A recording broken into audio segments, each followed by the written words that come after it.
بسم اللہ الرحمن الرحیم۔ ایک گنہگار کی توبہ کا عجیب واقعہ۔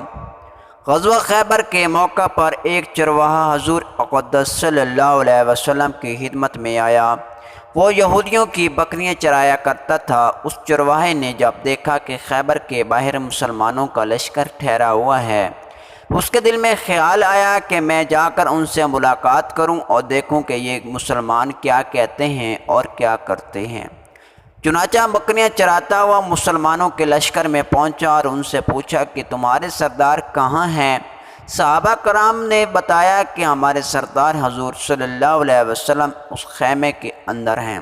پہلے تو اس چرواہے کو ان کی باتوں پر یقین نہیں آیا۔ اس نے سوچا کہ اتنے بڑے سردار ایک معمولی سے خیمے کے اندر کیسے بیٹھ سکتے ہیں۔ اس کے ذہن میں یہ تھا کہ جب آپ اتنے بڑے بادشاہ ہیں تو بہت ہی شان و شوکت اور ٹھاٹ باٹ کے ساتھ رہتے ہوں گے، لیکن وہاں تو کھجور کے پتوں کی چٹائی سے بنا ہوا خیمہ تھا۔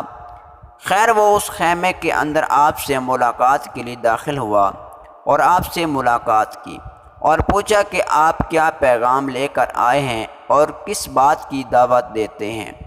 حضور اقدس صلی اللہ علیہ وسلم نے اس کے سامنے اسلام اور ایمان کی دعوت رکھی اور اسلام کا پیغام دیا۔ اس نے پوچھا کہ اگر میں اسلام کی دعوت قبول کر لوں تو میرا کیا انعام ہوگا اور کیا رتبہ ہوگا؟ حضور اقدس صلی اللہ علیہ وسلم نے فرمایا کہ اسلام لانے کے بعد تم ہمارے بھائی بن جاؤ گے اور ہم تمہیں گلے سے لگائیں گے۔ اس چرواہے نے کہا کہ آپ مجھ سے مذاق کر رہے ہیں، میں کہاں اور آپ کہاں؟ میں ایک معمولی سا چرواہا ہوں اور میں ایک سیاہ فام انسان ہوں، میرے بدن سے بدبو آ رہی ہے، ایسی حالت میں آپ مجھے کیسے گلے سے لگائیں گے؟ حضور اقدس صلی اللہ علیہ وسلم نے فرمایا کہ ہم تمہیں ضرور گلے سے لگائیں گے اور تمہارے جسم کی سیاہی کو اللہ تعالیٰ تابانی سے بدل دیں گے اور اللہ تعالیٰ تمہارے جسم سے اٹھنے والی بدبو کو خوشبو سے تبدیل کر دیں گے۔ یہ باتیں سن کر وہ فوراً مسلمان ہو گیا اور کلمہ شہادت اشہد ان لا الہ الا اللہ واشہد ان محمد عبدہ ورسولہ پڑھا۔ پھر حضور اقدس صلی اللہ علیہ وسلم سے پوچھا کہ یا رسول اللہ صلی اللہ علیہ وسلم، اب میں کیا کروں؟ آپ نے فرمایا کہ تم ایسے وقت پر ایمان لائے ہو کہ نہ تو اس وقت کسی نماز کا وقت ہے کہ تم سے نماز پڑھاؤں اور نہ ابھی روزے کا زمانہ ہے کہ تم سے روزے رکھواؤں، زکوٰۃ تم پر فرض نہیں ہے، اس وقت تو صرف ایک ہی عبادت ہو رہی ہے جو تلوار کی چھاؤں میں انجام دی جاتی ہے، وہ ہے جہاد فی سبیل اللہ۔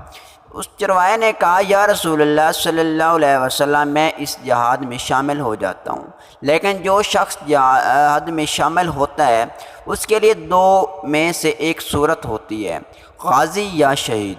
تو اگر میں اس جہاد میں شہید ہو جاؤں تو آپ میری کوئی ضمانت لیجئے۔ حضور اقدس صلی اللہ علیہ وسلم نے فرمایا کہ میں اس بات کی ضمانت لیتا ہوں کہ اگر تم اس جہاد میں شہید ہو گئے تو اللہ تعالیٰ تمہیں جنت میں پہنچا دیں گے اور تمہارے جسم کی بدبو کو خوشبو سے تبدیل فرما دیں گے اور تمہارے چہرے کی سیاہی کو سفیدی میں تبدیل فرما دیں گے۔ چونکہ وہ چرواہا یہودیوں کی بکریاں چراتا ہوا وہاں پہنچا تھا، اس لیے حضور اقدس صلی اللہ علیہ وسلم نے فرمایا کہ تم یہودیوں کی جو بکریاں لے کر آئے ہو ان کو جا کر واپس کرو، اس لیے کہ یہ بکریاں تمہارے پاس امانت ہیں۔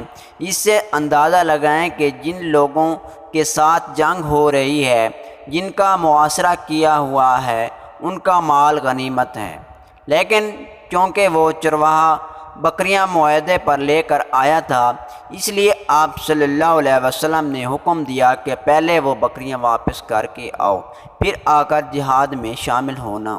چنانچہ اس چرواہے نے جا کر بکریاں واپس کیں اور واپس آ کر جہاد میں شامل ہوا اور شہید ہو گیا۔ جب جنگ ختم ہو گئی تو حضور اقدس صلی اللہ علیہ وسلم لشکر کا جائزہ لینے گئے۔ ایک جگہ آپ صلی اللہ علیہ وسلم نے دیکھا کہ صحابہ کرام کا مجمع اکٹھا ہے۔ آپ صلی اللہ علیہ وسلم قریب پہنچے تو ان سے کہا کہ کیا بات ہے؟ صحابہ کرام نے فرمایا جو لوگ جنگ میں شہید ہو گئے ہیں ان میں سے ایک آدمی ایسا بھی ہے کہ جس کو ہم میں سے کوئی نہیں جانتا۔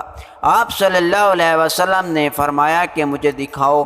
جب آپ نے دیکھا تو فرمایا تم اس شخص کو نہیں پہچانتے، میں اس کو پہچانتا ہوں، یہ چرواہ ہے اور یہ وہ بندہ ہے جس نے اللہ تعالیٰ کی راہ میں ایک بھی سجدہ نہیں کیا، اور میں اس بات کی گواہی دیتا ہوں کہ اللہ تعالیٰ نے سیدھا اس کو جنت الفردوس میں پہنچا دیا ہے، اور میری آنکھیں دیکھ رہی ہیں کہ ملائکہ اس کو غسل دے رہے ہیں، سیاہی سفیدی میں تبدیل ہو گئی ہے اور اس کی بدبو خوشبو میں تبدیل ہو گئی ہے۔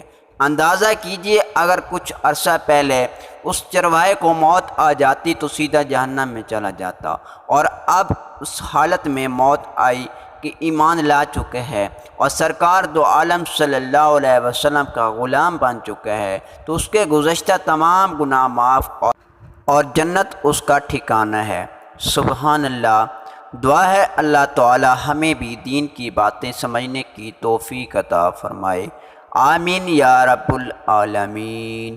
ہماری معلوماتی ویڈیو اچھی لگی ہو تو چینل سبسکرائب کر لیں تاکہ نئی آنے والی ویڈیو آپ تک پہنچ سکے۔ جزاک اللہ خیر۔